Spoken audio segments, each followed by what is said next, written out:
This is Mansuda, HOD of Physics, KG oral PG courses, Autonomous. Third semester syllabus.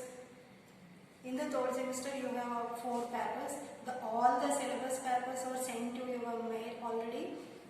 So, in the 4 papers, first one is 301 Introductory Quantum Mechanics, and the second one 302 Solid State Physics. Third one 303 Lasers and Nonlinear Optics, and fourth one is 304 Digital Electronics and Communication.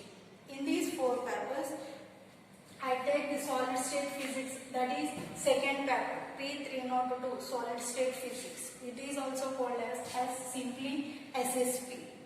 Okay. Generally, in our nature, we know very well the materials or the matter exists in 3 states.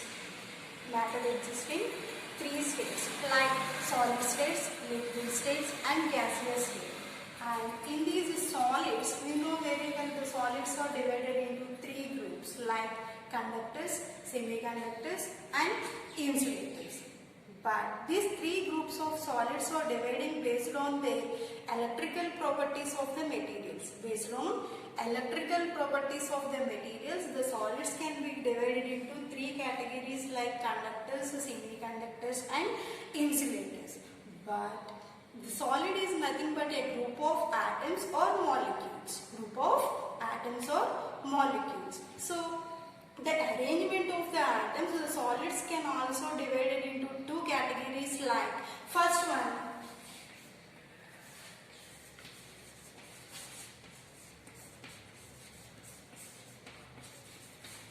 crystalline solids,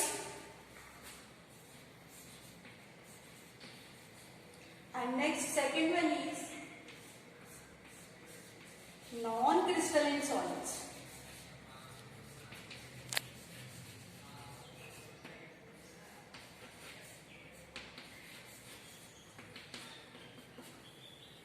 First one, crystalline solids.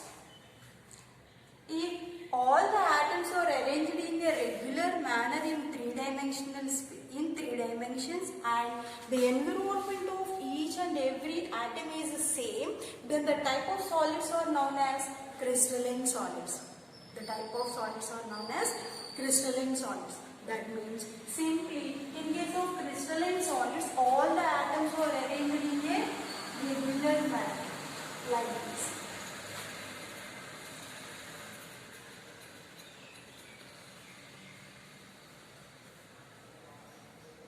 But here this type of crystalline solids have a directional properties. Crystalline solids have directional properties, and the physical properties or varies with the direction of the atoms. Physical properties or varies depending on the direction of the atoms, so they are called as anisotropic substances.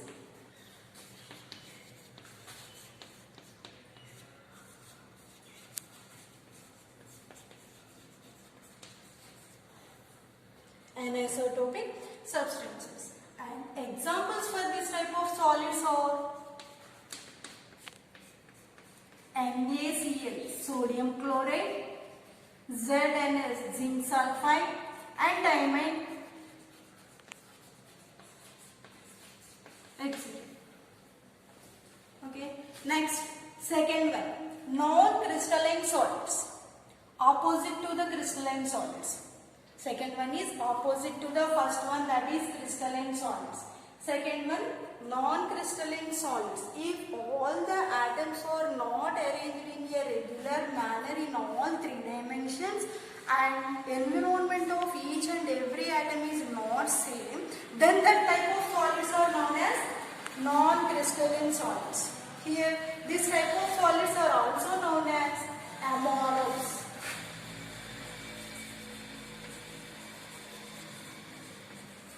Amorphous solids. And here these non-crystalline solids have no directional properties. So these are also called as isotropic substances.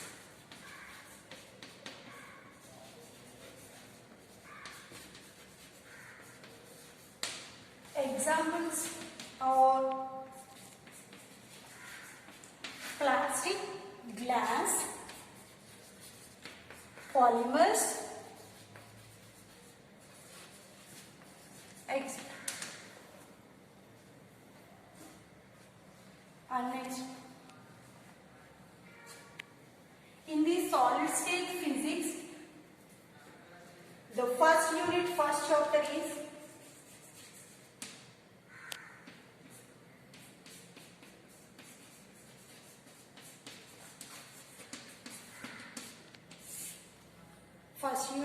first chapter,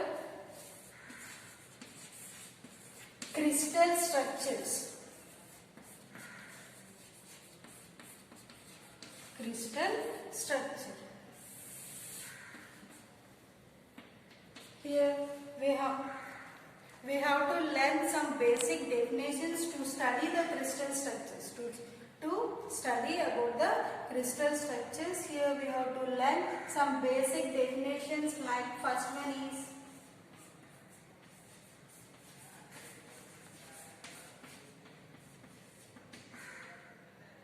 space lattice. A space lattice is defined as an infinite array of points. An infinite array of points in a three-dimensional space such that environment of each atom is same. Environment of each atom is same. Then that is called as a space lattice, and the corresponding points are called lattice points. The corresponding points. For example, these are called lattice points, and this is space lattice. This is called space lattice. And next, second one, basis. Basis means a group of atoms or molecules or identical in composition is called basis. A group of atoms or molecules or identical in composition is called basis. It is also called as pattern. The basis is also called as pattern. Therefore, the combination of space lattice plus basis gives an actual crystal structure.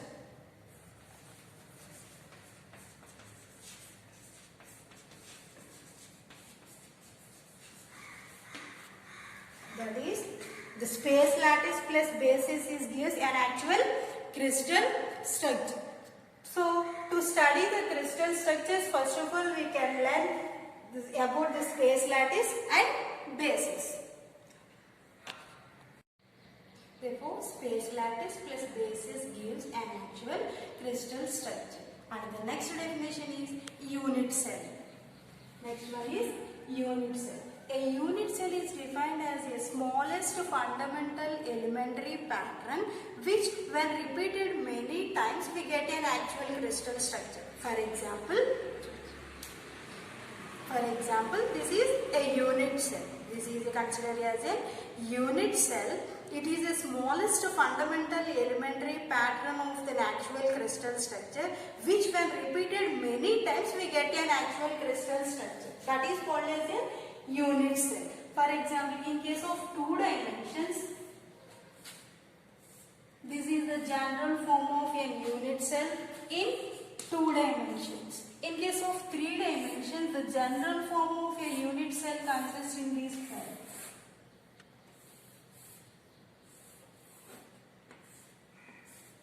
This is the general form of unit cell in case of 3 dimensions. In case of 2 dimensions, the unit cell is like this.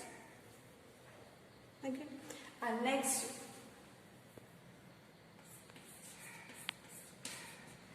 one, lattice parameters.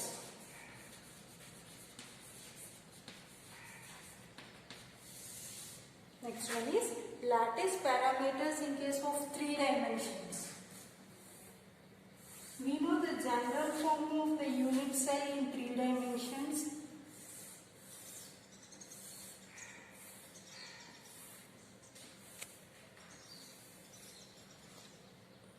can draw the lines parallel to the lines of intersection of any three faces. Intersection of any three faces, but they do not lie in the same plane. For example, x, y, z. Here these axes are called as crystallographic axes. These axes x, y, z are called as crystallographic axes.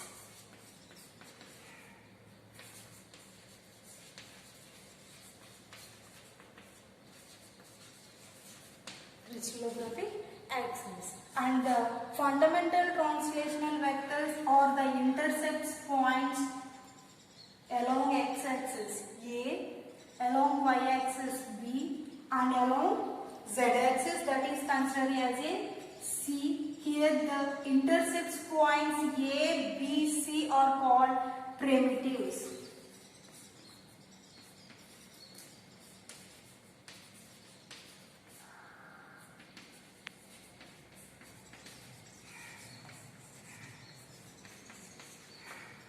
The intercepts points A, B, C are called primitives. And the axis between the crystallographic axis, that means the angle between the crystallographic axis x and y is denoted by alpha, and the angle between y and z, beta, gamma. Here these angles alpha, beta, gamma are called interfacial angles.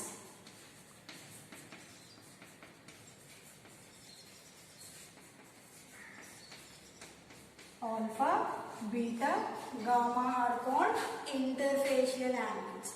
Therefore, the combination of the primitives A, B, C and the interfacial angles alpha, beta, gamma is called lattice parameters. Basic lattice parameters.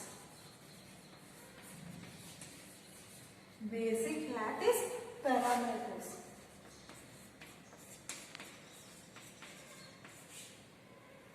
The combination of primitives ABC and interfacial angles alpha, beta, gamma is called basic lattice parameters.